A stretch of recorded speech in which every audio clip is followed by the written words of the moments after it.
Assalamualaikum. Perbincangan kita hari ini, ya murid-murid, adalah berkenaan dengan cara mengawal daya geseran. Sebelum ini, kita telah mempelajari bahawa daya geseran ini ada kalanya membawa kebaikan dan ada kalanya membawa masalah kepada hidup kita. Jadi, di tajuk ini, kita akan bincangkan bagaimana kita boleh mengawal, meningkatkan ataupun mengurangkan daya geseran mengikut keperluan kita. Jadi mari kita lihat dulu kenapa kita perlu tingkatkan daya geseran. Banyak sebab untuk kita pastikan geseran ini banyak atau meningkat.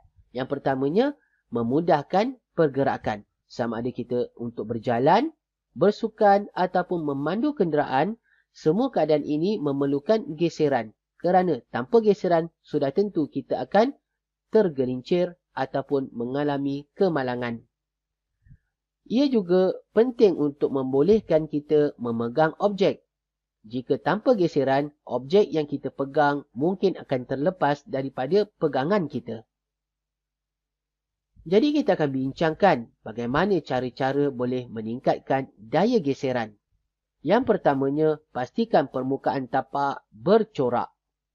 Yang keduanya, permukaan ataupun tapak perlu kasar. Yang ketiga, gunakan pelapik getah.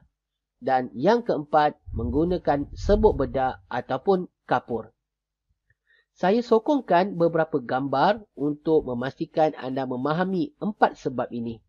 Gambar yang pertama menunjukkan tapak kasut yang bercorak.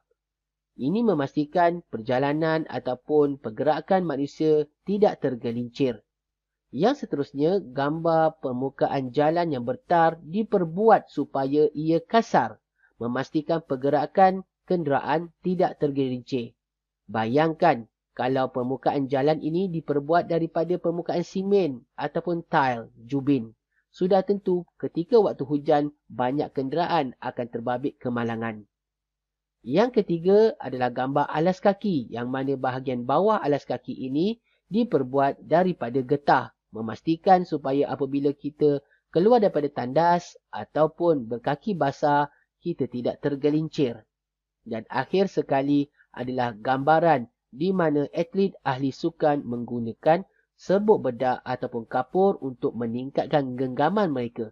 Biasanya ahli sukan yang menggunakan cara ini adalah ahli sukan angkat berat dan gimnastik. Mari kita bincangkan kenapa pula kita perlu kurangkan geseran. Yang pertamanya, untuk mengelakkan objek rosak. Biasanya, geseran akan merosakkan permukaan objek. Jadi, untuk memanjangkan hayat sesuatu objek, kita akan pastikan geserannya rendah dan tahan lama. Yang keduanya adalah untuk mengurangkan haba.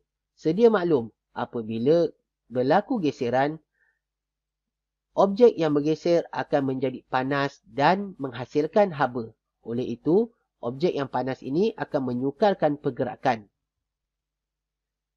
Jadi, berikut adalah cara-cara bagaimana kita boleh mengurangkan daya geseran. Yang pertamanya, sudah tentu kita boleh menggunakan minyak pelincir ataupun grease. Yang keduanya, menggunakan penggolek ataupun berbola. Yang ketiga, penggunaan lilin. Dan berikut adalah gambar-gambar yang saya boleh bantu pemahaman anda di dalam memahami cara mengurangkan daya geseran. Gambar yang pertama menunjukkan penggolek yang digunakan di pejabat pos ataupun di stesen-stesen pengangkat barang bagi memudahkan pergerakan barang. Setiap penggolek-penggolek ini dapat mengurangkan bebanan ataupun mengurangkan geseran bagi objek-objek yang berat. Manakala terdapat juga berbola ataupun bearing yang biasa kita gunakan di basikal ataupun motosikal di bahagian roda bagi memudahkan pergerakan roda basikal dan motosikal.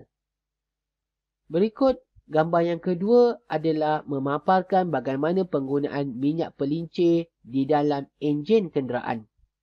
Tanpa minyak enjin pelincir ini, kenderaan akan cepat panas dan kandungan air komponen-komponen mesin di dalam enjin tadi akan mudah rosak dan menghasilkan haba yang tinggi. Jadi untuk mengurangkan haba dan mengelakkan komponen enjin tadi rosak, ia akan menggunakan minyak pelincir untuk memudahkan dan mengurangkan geseran. Gambar yang ketiga ini menunjukkan bagaimana penggunaan lilin dapat mengurangkan geseran ketika memasukkan skru di dalam kayu. Oleh kerana permukaan kayu sangat kasar, ada kalanya membendamkan skru di dalam kayu menjadi sukar. Oleh itu, lilin kayu ini dapat membantu melicinkan pergerakan skru di dalam kayu.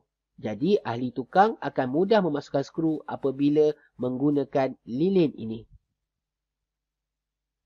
Sebagai kesimpulan pelajaran, terdapat beberapa perkara yang saya perlu ingatkan kepada anda.